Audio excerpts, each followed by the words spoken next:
Hello everyone. So we are discussing the back exercise questions of the chapter Classification of Elements and Periodicity in Properties. Today we will discuss question number 15. So here the question is, energy of an electron in the ground state of the hydrogen atom is minus 2.18 into 10 to the power minus 18 joule. Calculate the ionization enthalpy of atomic hydrogen in terms of joule per mole. नीचे यहाँ पर आपको hint भी given है, apply the idea of mole concept to derive the answer. अब ये hint देख के बेटा डर नहीं जाना है, ठीक है, क्योंकि बच्चों को बड़ा डर लगता है मोल कॉन्सेप्ट से. तो हिंट देख के ऐसे नहीं सोचना है कि पता नहीं कितना मोल कॉन्सेप्ट लगाना पड़ेगा. कुछ भी नहीं है, बहुत आसान सवाल है. कैसे करना है देखो. और ऐसा क्वेश्चन ना बेटा हमने किया है पिछले वाले चैप्टर में, स्ट्रक्चर ऑफ एटम में. ऐसे खूब क्वेश्चंस हमने किए हैं, तो डरना नहीं है. कैसे करना है देखो. आपको दी हुई है ground state of hydrogen atom की एनर्जी, मतलब उसमें जो इलेक्ट्रॉन है उसकी एनर्जी गिवन है. देखो यहां पर अगर ये है n is equals to 1, first energy level है, मतलब ग्राउंड स्टेट. इसके ऊपर यहां होगा n is equals to 2, n is equals to 3, n is equals to 4 and so on. और फाइनली यहां पर आ जाएगा बेटा n is equals to infinity. ठीक है, ये बात हमें समझ आई. ओके, अब आयनाइजेशन एनर्जी क्या होता है बेटा. आयनाइजेशन एनर्जी होता है the amount of energy required to remove an electron from an isolated gaseous atom. अब वो इलेक्ट्रॉन मूव कहां से करवाना है बेटा, रिमूव कहां से कराना है इलेक्ट्रॉन को, ग्राउंड स्टेट से. मतलब यहां पर अगर कोई इलेक्ट्रॉन प्रेजेंट है तो आपको उस इलेक्ट्रॉन को लेकर जाना है n is equals to infinity पर. ठीक है, इतनी एनर्जी जो आपको यहां पर देनी पड़ेगी इस इलेक्ट्रॉन को बाहर निकालने के लिए, उसी को क्या बोलते हैं बेटा, उसी को बोलते हैं आयनाइजेशन एंथैल्पी या फिर आयनाइजेशन एनर्जी. क्या हमें इतनी बात समझ आ गई. ओके, तो आपको n इज इक्वल्स टू 1 में जो इलेक्ट्रॉन है उसकी एनर्जी गिवन है. तो क्या मैं यहां पर लिख दूं बेटा, आपको गिवन है E1 की वैल्यू.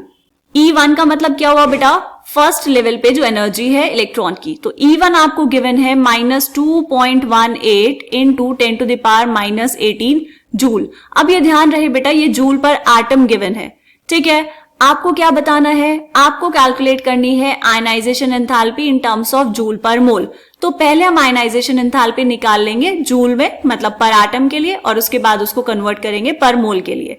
कैसे करना है देखो. यहां पर बेटा अगर मैं यहां पर इसको E1 मान रही हूं तो क्या मैं ये मान लूं कि n is equals to infinity पर जो एनर्जी इलेक्ट्रॉन की वो होगी E इंफिनिटी. तो E1 एनर्जी आपके पास कुछ थी, उसमें आपको कुछ एनर्जी ऐड करनी पड़ेगी. ये जो एनर्जी ऐड करनी पड़ रही है बेटा, इसी को हम क्या बोलेंगे, आयनाइजेशन एनर्जी.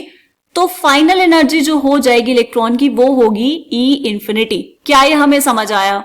आपको कैलकुलेट करना है बेटा आयनाइजेशन एनर्जी. कितना हो जाएगा, ionization energy is equals to energy at n is equals to infinity minus energy at n is equals to 1.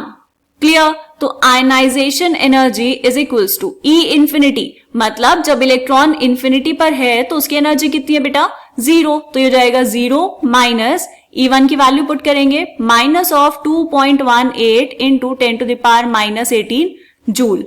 तो आपके पास आयनाइजेशन एनर्जी आई है बेटा प्लस में 2.18 into 10 to the power minus 18 joule. क्या ये हमारा आंसर आ गया है, बिल्कुल नहीं.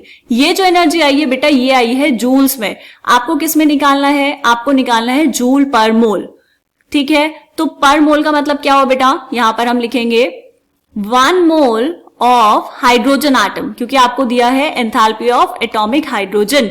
तो 1 मोल ऑफ हाइड्रोजन एटम्स का मतलब क्या हुआ बेटा, उसमें प्रेजेंट होंगे 6.022 into 10 to the power 23 atoms of hydrogen. Clear. ये जो आयनाइजेशन एनर्जी आपने अभी निकाली है ये है इतने जूल पर एटम. एक एटम की आयनाइजेशन एनर्जी है इतनी.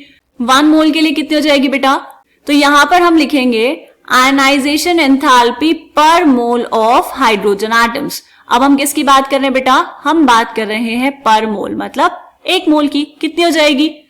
एक एटम की एनर्जी है इतनी, एक एटम के लिए आयनाइजेशन एंथैल्पी है 2.18 into 10 to the power minus 18 into total number of atoms कितने हैं बेटा, टोटल नंबर ऑफ एटम्स है 6.022 इंटू 10 टू द पावर 23.